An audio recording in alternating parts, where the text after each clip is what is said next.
बेटा ये 100 रुपए का मेरा भी सामान है, इसकी भी पेमेंट कर दो। एक्सक्यूज मी, मैं आपको जानती तक नहीं हूँ, मैं आपके सामान की पेमेंट क्यों करूंगी? बेटा मैं ना तुम्हारे पैसे तुम्हें वापस कर दूंगी, पर अभी के लिए तुम कर दो, मैं अपना वॉलेट लाना भूल गई। ओ हेलो आंटी, आजकल ना ये मॉडर्न तरह के स्कैम्स ना बहुत चले हुए हैं। दिखने में अच्छी खासी लगती हूँ, हर कोई तुम्हारे झांसे में आ जाता होगा कि 60-70 रुपए की तो बात है, कहाँ ही मार लेगी पैसे। लेकिन मैं तुम्हारे झांसे में आने वाली नहीं हूँ, पढ़ी लिखी हूँ मैं, ऐसे स्कैम्स ना मेरे ऊपर नहीं चलेंगे। बेटा ऐसी कोई बात नहीं है, तुम गलत समझ रही हो, मैं सच में अपना वॉलेट लाना भूल गई हूँ, इसीलिए तुमसे मदद मांग रही हूँ। तुम्हारी माँ की उम्र की हूँ, विश्वास नाम की भी तो कोई चीज होती। आंटी ज्ञान फैलने की जरूरत नहीं है, इतना ही शौक है ना हेल्प लेने का, तो कटोरा लेके बाहर क्यों नहीं बैठ जाती? जितनी भीख इकट्ठी होगी ना आके इसको दे देना। ये क्या बोल रही हो तुम? तुम्हें तो बात करने की तमीज ही नहीं है। जी नहीं, मुझे नहीं है तमीज बात करने की, यही मेरा नेचर है, मैं ऐसे ही बात करती हूँ। कोई प्रॉब्लम? कल को तुम्हारी शादी हो गई हो तब भी तुम ऐसे ही बात करोगी? हाँ, ऐसे ही बात करूंगी मैं उनसे भी, और अपने सास ससुर को ना अपने जूते के नीचे रखूंगी। आई बात समझ? कितनी रूड हो तुम। बेबी कब आएंगी तुम्हारी मम्मी? बस आ ही रहे होंगे। और सुनो, आज उन्हें अच्छे से इम्प्रेस कर देना ताकि जल्दी से हमारी शादी हो जाए। तुम टेंशन मत लो, तुम्हें पता है मैं तुम्हारी मम्मी के लिए कितना प्यारा सूट लेके आई हूँ।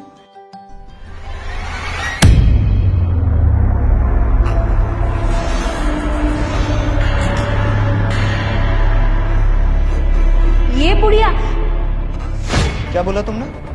I mean, ये तुम्हारी मम्मी है? हाँ, ये मेरी मम्मी है। और तुम इन्हें पहले से कैसे जानती हो? अरे बेटा ये क्या बताएगी तुम्हें, मैं बताती हूँ। मैं इसको पहले मिल भी चुकी हूँ और बहुत अच्छी तरह से परख भी चुकी हूँ। आप कब मिले इससे? तुम्हें याद होगा, तुमने मुझे इसकी फोटो दिखाई थी और इसके बारे में बताया था। तब से मेरे मन में था कि आजकल की लड़कियां जो है ना, वो ऊपर से कुछ और होती हैं और हकीकत में कुछ और। मुझे एक ऐसी मॉडर्न बहू चाहिए थी जो आजकल के जमाने के हिसाब से रहे, लेकिन जिसे बड़ों की इज्जत करनी भी आती हो। इसीलिए मैंने इसका एक छोटा सा इम्तिहान लिया था, जिसमें ये बुरी तरह से फेल हो गई है। तुम्हें उस दिन पता था ना कि मैं कोई भिखारन नहीं हूं, फिर भी तुमने मेरी मदद नहीं की, और ऊपर से मुझे ये बोला कि तुम अपने सास ससुर को अपने जूतों के नीचे रखोगी, उनको भी ऐसे ही बेइज्जत करोगी। मैंने उसी दिन फैसला कर लिया था कि तुम तो मेरे घर की बहू कभी नहीं बन सकती, तुम इससे शादी बिल्कुल भी नहीं करोगे। Aunty ji, I am really very sorry, मुझे नहीं पता था कि आप इनकी मम्मी हो। मैं आपके साथ ऐसा गंदा बिहेवियर कभी भी नहीं करती। ये क्या बात हुई? अगर मैं इसकी मम्मी हूँ तुम तभी मेरी इज्जत करोगी? अरे बड़ों की इज्जत तो हमें वैसे भी करनी चाहिए, जो कि तुम्हें बिल्कुल नहीं आती है। बेटा मैं मानती हूँ कि तुम इससे बहुत प्यार करते हो, लेकिन ये जो प्यार होता है ना, ये बहुत थोड़े से टाइम का होता है, और थोड़े टाइम के प्यार के लिए ना तुम अपनी पूरी जिंदगी बर्बाद नहीं कर सकते, और ना ही मैं तुम्हें करने दूंगी। तुम इससे बिल्कुल भी शादी नहीं करोगे। ये ना आपकी बातों में नहीं आने वाला। आपको क्या लगता है कि आप इन्हें बोलोगे कि मुझसे शादी नहीं करेगा तो वो नहीं करेगा क्या? बिल्कुल, हम शादी नहीं कर सकते।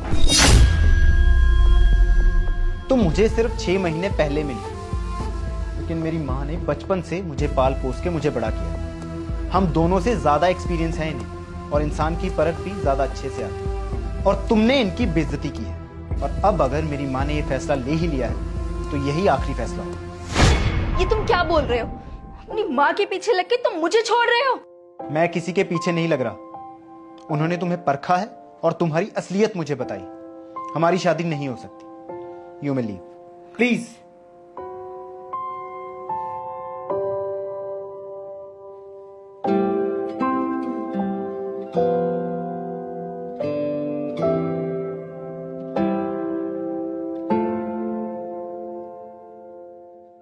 दोस्तों, मॉडर्न होने का मतलब ये नहीं है कि हम अपने संस्कार और संस्कृति को भूल जाएं। हमें मॉडर्न तौर तरीकों को अपनाने के साथ साथ अपने कल्चर को भी नहीं भूलना चाहिए, और अपने बड़ों की इज्जत करनी चाहिए और सबकी मदद करनी चाहिए। इस वीडियो का मैसेज अगर आपको अच्छा लगे तो अपनी फैमिली और फ्रेंड्स के साथ जरूर शेयर कीजिएगा, और हाँ, हमारी वीडियो को लाइक और कमेंट करना ना भूलें। Thank you.